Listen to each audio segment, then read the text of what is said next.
എല്ലാവരും വിശിഷ്ട വ്യക്തികളായതുകൊണ്ട് ഓരോരുത്തരെയും പേരെടുത്ത് പറയുന്നത്, വേദിയിലിരിക്കുന്ന വിശിഷ്ട വ്യക്തികളെ, അതിലേറെ വിശിഷ്ടരായ ഈ മഹത്തായ ഈ ആശയത്തിന് സാക്ഷ്യം വഹിക്കാനെത്തിയ പ്രിയപ്പെട്ട സുഹൃത്തുക്കളെ, വി കെ സുരേഷ് ബാബു നേരത്തെ പറഞ്ഞതുപോലെ എൻ്റെ ദീർഘകാലത്തെ സുഹൃത്താണ്.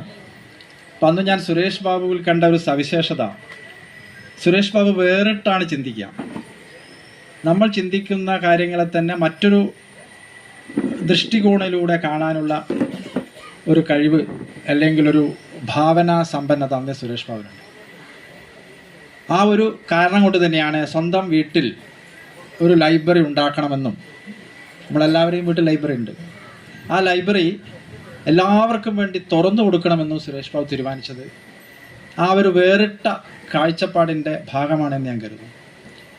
രണ്ടാമത്, നിങ്ങൾക്ക് ഒരു വസ്തു മറ്റുള്ളവർക്ക് ഉപാധിരഹിതമായി കൊടുക്കണമെങ്കിൽ അതിനൊരു വിശാല ഹൃദയത്വം ആവശ്യമാണ്.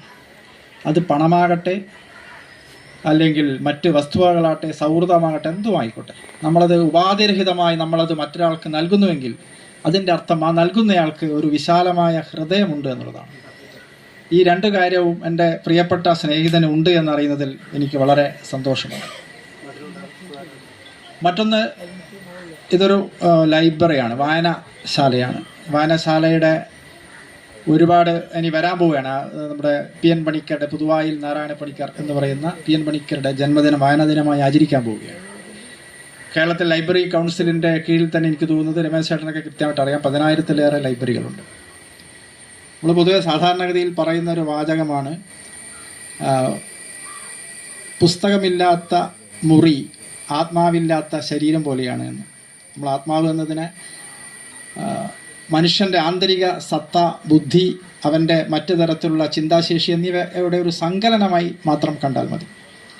അങ്ങനെ പുസ്തകമില്ലാത്ത മുറി ആത്മാവില്ലാത്ത ശരീരം പോലെയാണെന്ന് പറയുമ്പോൾ തീർച്ചയായും ഒരു ചെറു ഗ്രന്ഥാലയെങ്കിലും ഇല്ലാത്ത ഒരു വീട് അതും ആത്മാവില്ലാത്ത ശരീരം തന്നെയാണ്.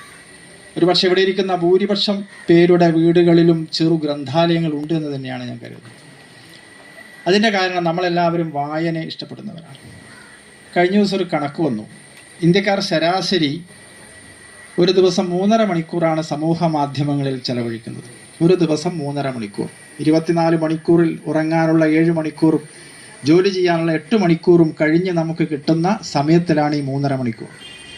അതിൽ തന്നെ ഞെട്ടിപ്പിക്കുന്ന മറ്റൊരു കണക്ക് വന്നത്, 18 വയസ്സിനും 22 വയസ്സിനും ഇടയിൽ പ്രായമുള്ള ചെറുപ്പക്കാർ 7 മണിക്കൂർ വരെ സമൂഹ മാധ്യമങ്ങളിൽ ചെലവഴിക്കുന്നുണ്ട് എന്നാണ്.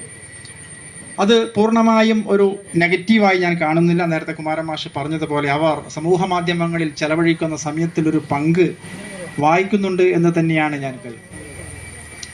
പക്ഷേ എങ്കിൽ പോലും ഈ പുസ്തക വായനയുടെ ഒരു വലിയ ലോകം എന്ന് പറയുന്നത് നമ്മളെല്ലാവരും അനുഭവിച്ചറിഞ്ഞൊരു വലിയ ലോകമാണ്. പ്രശസ്തനായ ഒരു English novelist George R Martin, അദ്ദേഹം പറഞ്ഞൊരു വാചകമുണ്ട്, അത് നന്നായി വായിക്കുന്നവൻ 1000 ജന്മം ജീവിക്കുന്നു, ഒന്നും വായിക്കാത്തവൻ ഒരൊറ്റ ജന്മം മാത്രമേ ജീവിക്കുന്നുള്ളൂ എന്ന്. വളരെ അർത്ഥവത്തായ വായനയെക്കുറിച്ച്, ഗ്രന്ഥശാലയെക്കുറിച്ച് ചിന്തിക്കുമ്പോൾ നമ്മുടെ മനസ്സിൽ അങ്ങനെ പ്രതിധ്വനിക്കുന്ന വാക്കുകളാണ്, വായിക്കുന്നവൻ 1000 ജന്മം വായിക്കും. സത്യമല്ലേ? നിങ്ങളൊരു പുസ്തകം വായിക്കുന്നതിലൂടെ നിങ്ങൾ ദരിദ്രനായ ഒരുവൻ കോടീശ്വരനാകുന്നു. കോടീശ്വരനായ ഒരുവന് ദരിദ്രന്റെ ജീവിത വ്യഥകൾ അറിഞ്ഞുകൂടാത്തൊരു കോടീശ്വരൻ ദരിദ്രന്റെ ജന്മം ജീവിക്കുന്നു. ഒരു വൃദ്ധൻ യുവാവിൻ്റെ ജീവിതം ജീവിക്കുന്നു, യുവാവ് വൃദ്ധന്റെ ജീവിതം അറിയുന്നു. പ്രണയിക്കുന്നവൻ പ്രണയ നൈരാശ്യത്തെക്കുറിച്ച് അറിയുന്നു, പ്രണയ നൈരാശ്യത്തിൽ ജീവിക്കുന്നവൻ വീണ്ടും ഒരു പ്രണയത്തിൻ്റെ പുഷ്കലത മനസ്സിലാക്കുന്നു.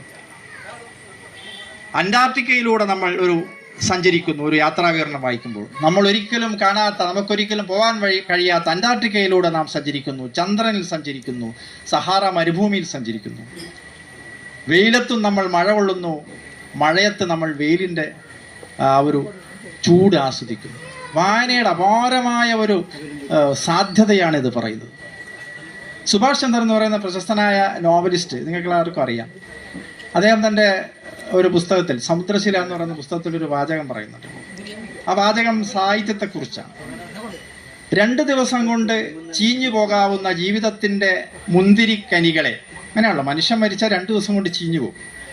അപ്പോൾ 2 ദിവസം കൊണ്ട് ചീഞ്ഞു പോകാവുന്ന ജീവിതത്തിൻ്റെ മുന്തിരിക്കനികൾ, ഏറ്റവും എളുപ്പത്തിൽ ചീഞ്ഞു പോകുന്ന പഴമാണ് മുന്തിരി. എക്കാലത്തേക്കും സൂക്ഷിച്ചു വെക്കാൻ കഴിയുന്ന വീഞ്ഞാക്കി മാറ്റുന്ന പ്രക്രിയയാണ് സാഹിത്യം എന്നാണ് സുഭാഷ് ചന്ദ്രൻ സമുദ്രശൈലിയിൽ എഴുതിയത്.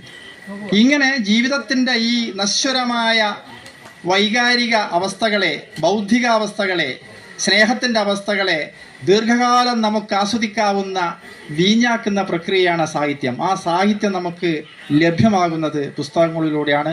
ആ പുസ്തകങ്ങൾ നമുക്ക് എളുപ്പത്തിൽ കിട്ടുന്നത് വായനശാലകളിലൂടെയാണ്. നമുക്കാർക്കും ലോകത്തിലിറങ്ങിയ മുഴുവൻ പുസ്തകങ്ങളും വായിക്കാൻ പറ്റില്ല, പക്ഷേ അത് ഗ്രന്ഥശാലകളിലൂടെ ലഭിക്കും. അക്ഷരങ്ങളുടെ കരുത്തത. മനുഷ്യൻ ഒരുപാട് സൃഷ്ടി നടത്തുന്ന ആളുകളാണ്. നമ്മൾ ഒരുപാട് സൃഷ്ടിക്കും, പക്ഷേ ഒരു എഴുത്തുകാരൻ്റെ സൃഷ്ടിക്ക് ഒരു പ്രത്യേകതയുണ്ട്. ഒരു ശില്പിയുടെ സൃഷ്ടി ഒരു പക്ഷേ ആ ശില്പം ഉടഞ്ഞു പോകുമ്പോൾ ആ സൃഷ്ടി ഇല്ലാതാകും. എന്നാൽ ഒരു എഴുത്തുകാരൻ്റെ സൃഷ്ടി, അയാളുടെ അക്ഷരം എന്ന് പറയുന്നത് ക്ഷരമില്ലാത്തത്, നശിക്കാത്തത് എന്നാണ്. ഒരു എഴുത്തുകാരൻ്റെ സൃഷ്ടി അത് ക്ഷരമില്ലാതെ കാലത്തെ അതിജീവിച്ചു കൊണ്ടുപോകും. അത് സമൂഹത്തിൽ ഒരുപാട് മാറ്റങ്ങളുണ്ടാകും. അതാണ് ഇവിടെ നേരത്തെ ശ്രീനാരായണ ഗുരുവിനെയും വാഗ്ഭടാനന്ദനെയും കുറിച്ച് പറഞ്ഞത്. നമുക്കെല്ലാവർക്കും അറിയുന്ന ഒരു വലിയ കഥയാണ് നമ്മുടെ വി ടി ഭട്ടതിരിപ്പാട് അക്ഷരാഭ്യാസമില്ലാതെ അയ്യപ്പൻകാവിലെ ശാന്തിക്കാരനായി എത്തുകയും അവിടെ നിത്യസന്ദർശകയായ ഒരു പെൺകുട്ടി അദ്ദേഹത്തെ അക്ഷരം പഠിപ്പിക്കുകയും പിന്നീട് അദ്ദേഹം എഴുത്തുകാരനും സാമൂഹിക പരിഷ്കർത്താവും വിപ്ലവകാരിയും ഒക്കെ ആയ കഥ നമുക്കൊക്കെ അറിയാം. അദ്ദേഹം തൻ്റെ ആത്മകഥയിൽ ഇങ്ങനെ എഴുതിയിട്ടുണ്ട്: അയ്യപ്പൻകാവിലെ മങ്ങിയ വെളിച്ചത്തിൽ ആ നായാടി പെൺകുട്ടി പകർന്നു തന്ന അക്ഷര ജ്യോതിസാണ് പിൽക്കാലത്ത് എന്നെ മാറ്റിത്തീർത്തത്. അതോർക്കുമ്പോൾ എൻ്റെ കണ്ണുകൾ നിറഞ്ഞു പോകുന്നുവെന്ന് വി ടി ഭട്ടതിരിപ്പാട് തൻ്റെ ആത്മകഥയിൽ എഴുതുന്നുണ്ട്. അക്ഷരങ്ങളുടെ ശക്തി അതാണ്, വായനയുടെ ശക്തി അതാണ്.